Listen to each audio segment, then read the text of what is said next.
Qui a provoqué la Shoah? C'est les Palestiniens ou c'est les Européens? Qui a provoqué le chaos en Irak?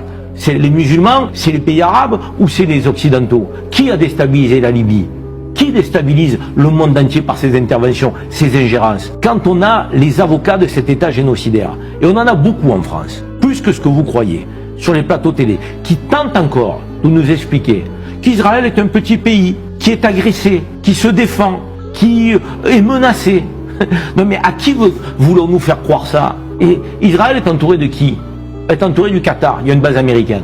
De l'Arabie Saoudite, il y a une base américaine. Du Koweït, il y a une base américaine. De Syrie, il y a une base américaine. De l'Irak, il y a une base américaine. De Jordanie, il y a une base américaine. Il y a des bases américaines partout. Les bases américaines, elles sont là pourquoi? Pour défendre quels intérêts? Les intérêts des Palestiniens ou les intérêts des Israéliens?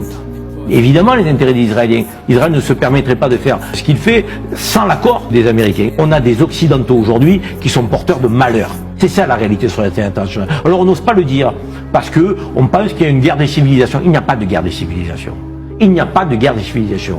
Les musulmans sont en guerre avec personne en réalité. On a certes des foyers terroristes qu'il faut combattre. Parce que les premières victimes du terrorisme, ce sont les musulmans eux-mêmes.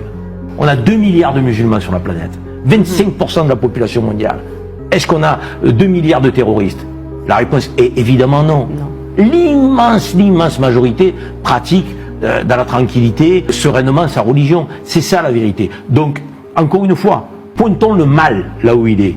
Et le mal aujourd'hui dans cette partie du monde, il s'appelle Israël dirigé par Netanyahou et sa bande de criminels.